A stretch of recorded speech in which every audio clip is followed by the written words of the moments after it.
Hello everyone, और सब powerful channel में आप सबका वेलकम है। चलिए अभी अभी आपका 10 का एग्जाम हुआ। 10 का जो साइंस एग्जाम था उसका सारा आंसर शीट हम आप सभी को अपलोड कर दे रहे हैं। चलिए आप चेक करके बता लीजिए, अब देख लीजिए कि आपका एमसीक्यू में यानी 30 टू ऑब्जेक्टिव क्वेश्चन में आपका किसका कितना नंबर आ रहा है। कमेंट सेक्शन में कमेंट करके बताइए। चलिए शुरू करते हैं। ये रहा आपका क्वेश्चन नंबर 1 स्क्रीन के सामने देख लीजिए।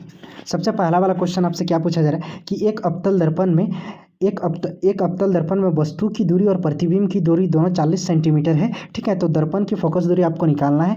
तो सबसे पहले देख लीजिए, इस क्वेश्चन को थोड़ा सा समझ लीजिए कि ये आपका क्या है, एक अवतल दर्पण। ये कौन सा दर्पण है? अवतल दर्पण के पीछे तरफ क्या किया, पेंट किया हुआ रहता है। ठीक है, और ये आपका क्या है, मुख्य अक्ष है। यानी यहाँ पे आपका मान लीजिए, यहाँ पे आपका कौन सा पॉइंट है, एफ पॉइंट है। यहाँ पे आपका कौन सा पॉइंट है, सी पॉइंट है। तो आप पढ़ चुके हैं कि अगर किसी वस्तु को सी पर रखा जाता है तो ये सब मुख्य अक्ष का समांतर जाती है और दर्पण से टकराती है। टकराने के बाद फोकस से होते हुए बाहर निकल जाती है। और अगर कोई प्रकाश की किरण फोकस से होते हुए आती है तो दर्पण से टकराने के बाद मुख्य अक्ष का समांतर जाती है। यानी दोनों समान साइज का बनता है। दोनों क्या बनता है आपका, समान साइज। इसका मतलब है कि इसका जो आर यहाँ से लेके यहाँ तक जो दूरी होता है उस दूरी को क्या बोला जाता है, वक्रता त्रिज्या। यानी आर इक्वल टू आपका कितना दिया, 14 सेंटीमीटर। कितना दिया, 40 सॉरी आर इक्वल टू कितना सेंटीमीटर दिया है, तो 40 सेंटीमीटर दिया है, 40 सेंटीमीटर।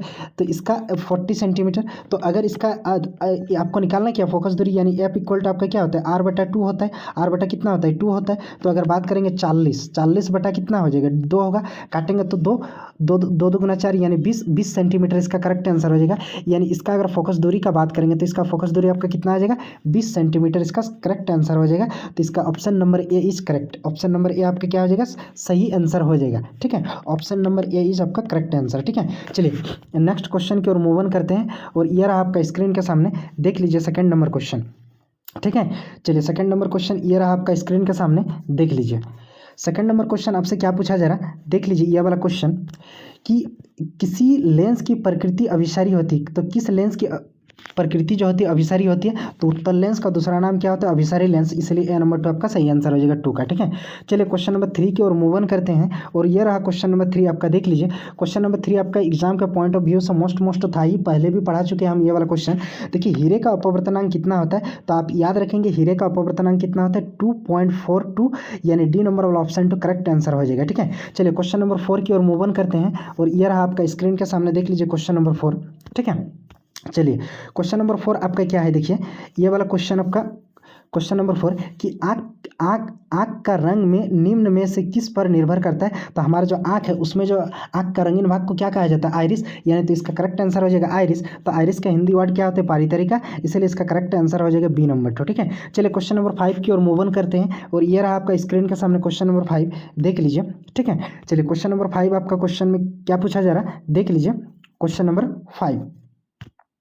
ये रहा आपका स्क्रीन के सामने, देख लीजिए क्वेश्चन नंबर 5। ठीक है, क्वेश्चन नंबर 5 आपके क्या पूछा जा रहा है कि आँख के जरा दूरदृष्टि किस प्रकार के लेंस द्वारा, मतलब हमारा आँख में अगर जरा दूरदृष्टिता दोष हो जाता है तो किस लेंस के द्वारा हम ठीक कर सकते हैं। तो याद रखिएगा द्विफोकसीय लेंस के द्वारा ठीक किया जा सकता है। इसलिए 5 का सी नंबर वाला ऑप्शन तो सही हो जाएगा। ठीक है, चलिए क्वेश्चन नंबर 6 की ओर मूव ऑन करते हैं। और ये रहा आपका क्वेश्चन नंबर 6। ठीक है, फ्रिज्म द्वारा प्रकाश के कौन सी परिघटना घटती है। तो फ्रिज्म के द्वारा जो कोई भी जो फ्रिज्म होता है, इससे सूर्य से आने वाले प्रकाश क्या हो जाती है, 7 रंगों में विभक्त हो जाते हैं, विबजियर में विभक्त हो जाता है। तो यानी वर्ण विक्षेपण इसका सही आंसर हो जाएगा, आपका सी नंबर 2 सही आंसर हो जाएगा। ठीक है, चलिए क्वेश्चन नंबर 7 की ओर मूव ऑन करते हैं। और ये रहा आपका स्क्रीन के सामने क्वेश्चन नंबर 7, देख लीजिए।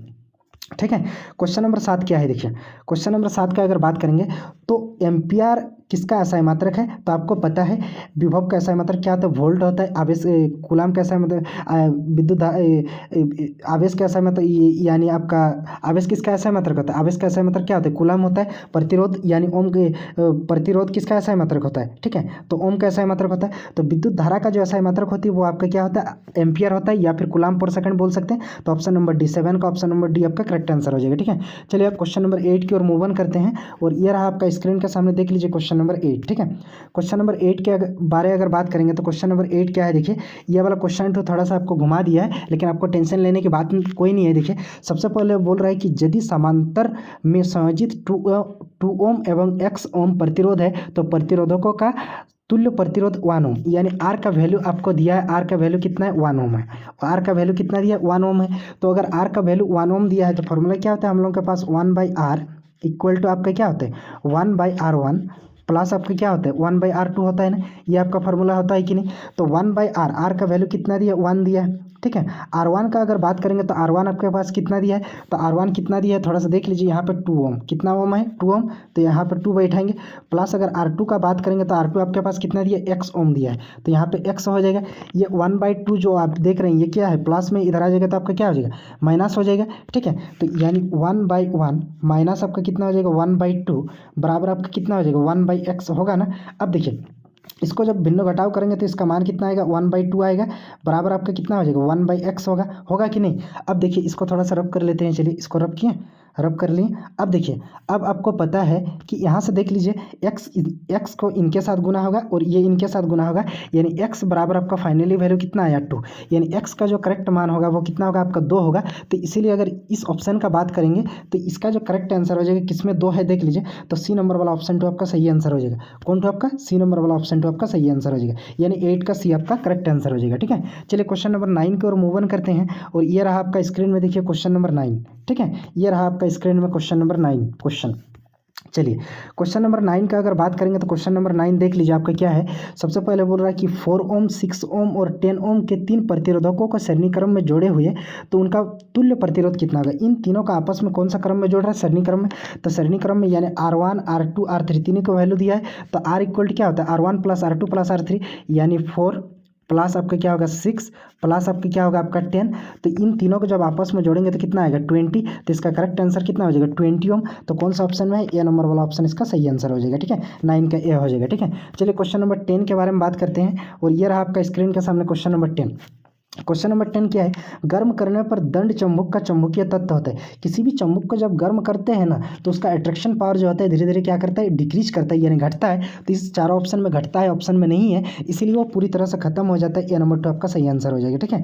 चलिए क्वेश्चन नंबर 11 के बारे में बात करते हैं, और ये रहा आपका स्क्रीन के सामने देख लीजिए क्वेश्चन नंबर 11, ठीक है। चलिए क्वेश्चन नंबर 11 के बारे में अगर बात करेंगे तो क्वेश्चन नंबर 11 आपका देखिए ये चैप्टर 1 से आपका आया हुआ क्वेश्चन है। देखिए सबसे पहले कैल्शियम ऑक्साइड को जब पानी के साथ आपस में अभिक्रिया कराया गया तो किसका निर्माण हुआ, कैल्शियम हाइड्रोक्साइड, यानी 2 या 2 से अधिक अभिकारक मिलकर एकल उत्पाद यानी सिंगल प्रोडक्ट बना रहा है। इसका मतलब कौन सा अभिक्रिया है, संयोजन अभिक्रिया है, इसलिए इसका ए नंबर 2 सही आंसर हो जाएगा, ठीक है। चलिए क्वेश्चन नंबर 12 की ओर मूव ऑन करते हैं, और ये रहा क्वेश्चन नंबर 12 आपका स्क्रीन के सामने देख लीजिए क्वेश्चन नंबर 12। चलिए क्वेश्चन नंबर 12 आपका मोस्ट इंपॉर्टेंट क्वेश्चन पहले भी था, देखो। तो क्वेश्चन नंबर 12 का अगर बात करेंगे तो क्वेश्चन नंबर 12 क्या है देख लीजिए कि किसी भी उदासीन विलयन का पीएच मान कितना होता है। तो उदासीन विलयन का जो पीएच मान होता है वो कितना होता है 7 होता है, इसलिए इसका option number C correct answer हो जाएगा। चलिए क्वेश्चन नंबर 13 के बारे में देखते हैं। तो क्वेश्चन नंबर 13 ये रहा आपका स्क्रीन में देख लीजिए क्वेश्चन नंबर 13। क्वेश्चन नंबर 13 का अगर बात करेंगे तो क्वेश्चन नंबर 13 क्या है देख लीजिए, जब कली चूना पर जल डाला जाता है तब किस प्रकार की अभिक्रिया होती है। तो आप जान लीजिए जब भी पानी में चूना डाला जाता है तो उसमें क्या होती है, उष्माक्षेपी रासायनिक अभिक्रिया होती है, इसलिए इसका करेक्ट ऑप्शन हो जाएगा ए नंबर 2 आपका सही आंसर हो जाएगा। यानी क्वेश्चन नंबर 13 का अगर बात करेंगे तो ए नंबर 2 आपका सही आंसर हो जाएगा, ठीक है। चलिए क्वेश्चन नंबर 14 की ओर मूव ऑन करते हैं, और ये क्वेश्चन नंबर 14 ये रहा आपका क्वेश्चन नंबर 14, ठीक है। चलिए क्वेश्चन नंबर 14 क्या है देख लीजिए आपका स्क्रीन के सामने, लोहे में जिंक के लेपित करने की क्रिया को क्या कहते हैं। जब भी कोई लोहा रहता है उसमें जिंक का परत चढ़ाते हैं, इसका मतलब उसको जंग से बचाने के लिए, जब जंग से बचाया जाता है इसका मतलब उसको बोला जाता है जस्तीकरण, यानी बी नंबर 2 सही आंसर हो जाएगा, ठीक है। चलिए क्वेश्चन नंबर 15 की ओर मूव ऑन करते हैं, और ये रहा आपका क्वेश्चन नंबर 15 देख लीजिए। क्वेश्चन नंबर 15 का अगर बात करेंगे तो क्वेश्चन नंबर 15 देख लीजिए कि क्या है। क्वेश्चन नंबर 15 आपसे बोल रहा है कि जस्ता धातु क्षारक के साथ अभिक्रिया कर कौन सी गैस बनाती है। देखिए जस्ता का मतलब क्या होता है जेड को जैसे हम क्षारक का मतलब क्या होता है NaOH, आप पढ़े हैं NaOH।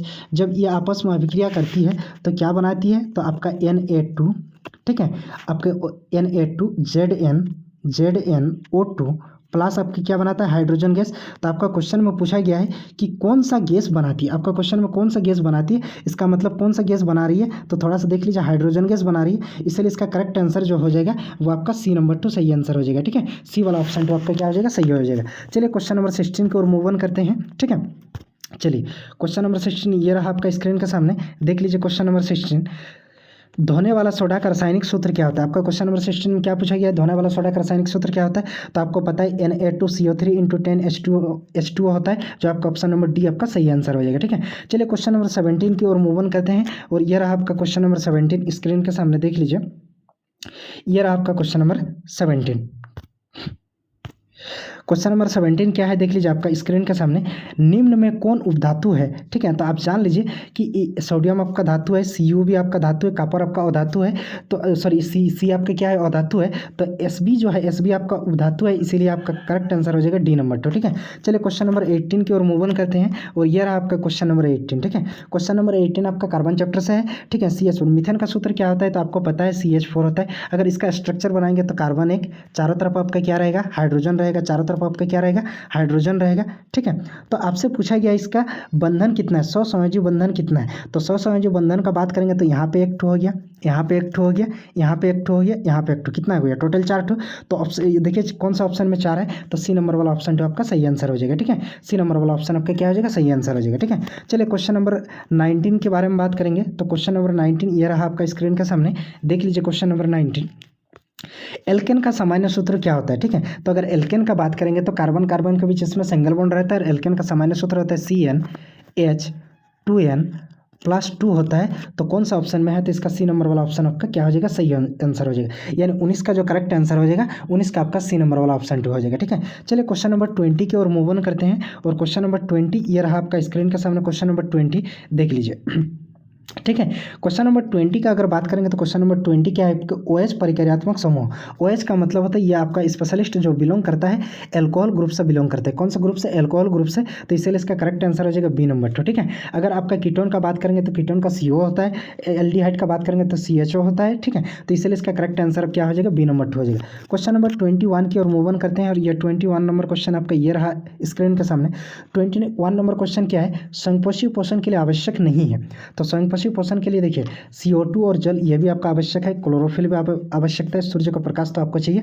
देखिए अगर बात करेंगे तो ऑक्सीजन गैस की आवश्यकता नहीं होती है, इसीलिए इसका करेक्ट आंसर हो जाएगा डी नंबर 2 21 नंबर का। ठीक है, चलिए 22 नंबर वाला क्वेश्चन की ओर मूव ऑन करते हैं। ठीक है, और 22 नंबर वाला क्वेश्चन ये रहा आपका स्क्रीन के सामने, देख लीजिए।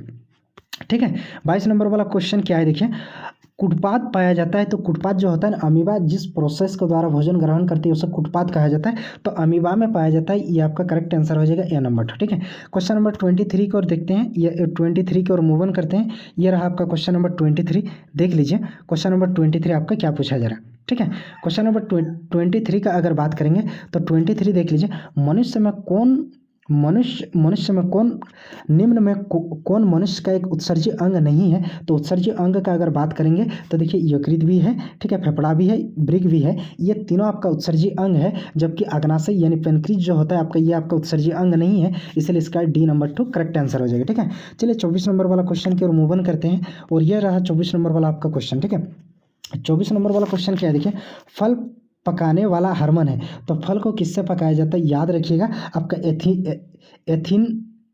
एथिलीन जो होता है ना, एथिलीन जो होता है आपका, यह फल पकाने के लिए यूज किया जाता है। तो इसका option number D is correct answer हो जाएगा। ठीक है, चलिए क्वेश्चन नंबर 25 की ओर मूव ऑन करते हैं और यह 25 आपका स्क्रीन के सामने ये रहा। देखिए क्वेश्चन नंबर 25 का अगर बात करेंगे तो 25 क्या है, देख लीजिए कि निम्न में से कौन एक पादप हार्मोन नहीं है। तो पादप हार्मोन नहीं है, इसका मतलब एथिलीन जो होता है यह फल पकाने के लिए यूज किया जाता है। ठीक है, ये आपका पादप हार्मोन है। ठीक है, ऑक्सिन भी आपका पादप हार्मोन है। अगर साइटोकाइनिन का बात करेंगे तो ये भी आपका पादप हार्मोन है।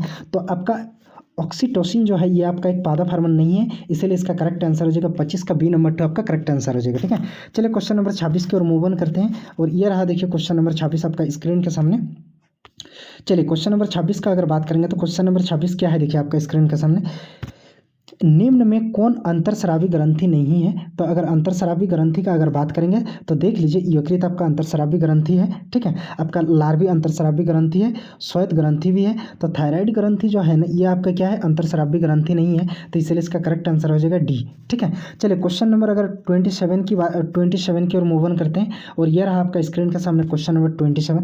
किण्वन क्रिया होता है, देखिए किण्वन क्रिया जो होता है स्पेशलिस्ट आपका दारू यानी एल्कोहल बनाने के लिए किया जाता है। तो यह आपका सिर्फ और सिर्फ किस में होता है, ईस्ट में होता है। इसलिए ऑप्शन नंबर सी इसका करेक्ट आंसर हो जाएगा 27 का। ठीक है, चलिए ऑप्शन 28 नंबर वाला क्वेश्चन की ओर मूव ऑन करते हैं और ये रहा आपका क्वेश्चन नंबर 28, देख लीजिए स्क्रीन के सामने। ये रहा आपका क्वेश्चन नंबर 28। ठीक है, 28 नंबर आपका क्वेश्चन में क्या पूछा जा रहा है, देखिए भ्रूण पोषण होता है। तो भ्रूण पोषण जो होता है याद रखिएगा आपका त्रिगुणित में होता है, इसलिए इसका करेक्ट आंसर हो जाएगा डी नंबर वाला तो करेक्ट आंसर हो जाएगा। ठीक है, चलिए क्वेश्चन नंबर 29 की ओर मूव ऑन करते हैं और ये रहा आपका स्क्रीन के सामने क्वेश्चन नंबर 29, देख लीजिए ये रहा आपका स्क्रीन के सामने क्वेश्चन नंबर 29। क्वेश्चन नंबर 29 क्या है, ये आपका बहुत ही आसान क्वेश्चन है। गुणसूत्र कहाँ पाया जाता है, तो गुणसूत्र आपका पता है कि केंद्रक में पाया जाता है। ऑप्शन नंबर सी आपका करेक्ट आंसर हो जाएगा। ठीक है, चलिए क्वेश्चन नंबर 30 की ओर मूव ऑन करते हैं। और ये रहा आपका क्वेश्चन नंबर 30, देख लीजिए। ठीक है, ऑप्शन नंबर 30 की अगर बात करेंगे तो क्वेश्चन नंबर 30 की अगर बात करेंगे, क्वेश्चन नंबर 30 देखिए इसी के नीचे है। ठीक है, क्वेश्चन नंबर 30 का अगर बात करेंगे तो ये रहा आपका क्वेश्चन नंबर 30, देखिए देख लीजिए नीचे। ठीक है, कौन निम्न में कौन उत्पादक है, तो अगर इसका बात करेंगे तो ये कौन उत्पादकता है, देखिए उत्पादक है। तो देखिए सर्प नहीं होगा, मेढक भी नहीं होगा, आपका शेर भी नहीं होगा, घास आपका क्या है, उत्पादकता है, इसलिए इसका करेक्ट आंसर हो जाएगा बी नंबर 2। आई होप हमको लगता है कि क्वेश्चन नंबर 1 से लेकर क्वेश्चन नंबर 30 तक आप पूरी तरह से आंसर शीट समझ गए होंगे। कमेंट करके बताइए कि किसका कितना आ रहा है। चलिए मिलते हैं नेक्स्ट वीडियो में। अगर आपको इसका सब्जेक्टिव का भी आंसर चाहिए तो कमेंट करके बताइए, वो भी मैं आपको लेकर आ रहा हूँ। थैंक यू, मिलते हैं नेक्स्ट वीडियो में, तब तक के लिए जय हिंद।